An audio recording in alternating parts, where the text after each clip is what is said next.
మృదంగం ఆయన గుండె చప్పుడు. శ్రీ తిరువారూర్ భక్తవత్సలం పద్మశ్రీ 2026.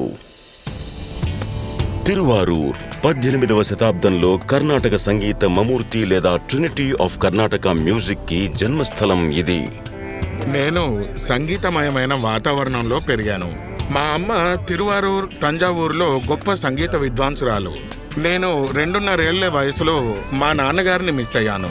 అమ్మ ఒక పవిత్రమైన ఆలయం అనే నానుడి నా విషయంలో అక్షరాల నిజం. మా అమ్మకు 3 సోదరులు. వారందరినీ మా అమ్మే పెంచి పెద్ద చేసింది. చిన్న చిన్న సంగీత కచేరీలు చేస్తూ ఆమె మమ్మల్ని పోషించేవారు.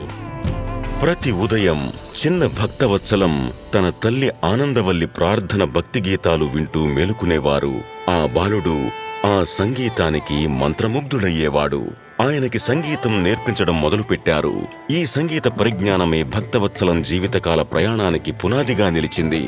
త్వరలోనే ఆయన స్థానిక కచేరీలలో తన తల్లికి, మామయ్యకి సహకరించడం ప్రారంభించాడు. నా మేనమామ తిరువారూర్ కృష్ణమూర్తి గారు. ఆయన్ని మృదంగం నేర్పించమని పట్టుబట్టాను. మా మావయ్య గారికి నాకు నేర్పించాలని ఉండేది, కానీ సంగీతకారులకు స్థిరమైన ఆదాయం ఉండదు కాబట్టి సంకోచించేవారు. ఆయన ఎదుర్కొన్న కష్టాలను నేను కూడా ఎదుర్కోవడం ఆయనకి ఇష్టం లేదు. అప్పట్లో చెన్నై సంగీతానికి ప్రధాన కేంద్రంగా ఉండేది. అక్కడికే గొప్ప విద్వాంసులు వలస వచ్చేవారు. నేను మద్రాసు వచ్చినప్పుడు నాకు అక్కడ ఎవ్వరూ తెలియదు, ఎటువంటి మద్దతు లేదు. మా అమ్మ నాతో కలిసి మద్రాసు రావడానికి సంకోచించారు. నేను ఒక చిన్న గదిని అద్దెకి తీసుకున్నాను. ఎంతో బతిమాలిన తర్వాత మా అమ్మను మద్రాసుకు తీసుకురాగలిగాను. నా కోసం ఆమె చేసిన త్యాగాన్ని మాటల్లో చెప్పలేను. కేవలం నా కోసమే చిన్న గదిలో సర్దుకున్నారు. మేము చిన్న ఇళ్ల కాలనీలో ఉండేవాళ్ళం. పక్కవారికి ఇబ్బంది కాకూడదని నేను కిటికీలకు పెద్ద తెరలు కట్టి శబ్దం బయటకు వెళ్లకుండా చూసుకుంటూ మృదంగం సాధన చేసేవాణ్ణి. ఇలా 10 ఏళ్ల పాటు చేశాను.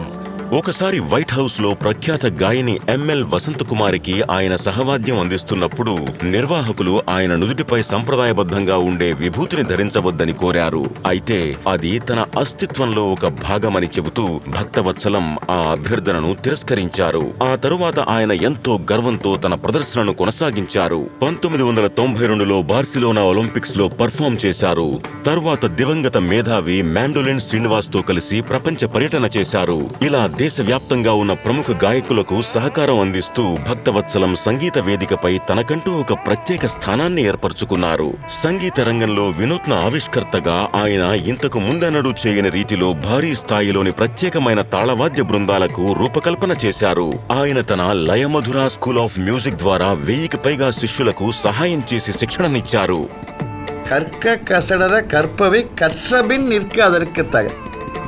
అభ్యసించదగిన విషయాలను క్షుణ్ణంగా నేర్చుకోండి. నేర్చుకున్న తరువాత ఆ సూత్రాలకు అనుగుణంగా జీవించండి. సంగీతమే నా శ్వాస. మరు జన్మలో కూడా మృదంగం వాయించాలనుకుంటున్నాను. శ్రీ తిరువారూర్ భక్తవత్సలం పద్మశ్రీ 2026.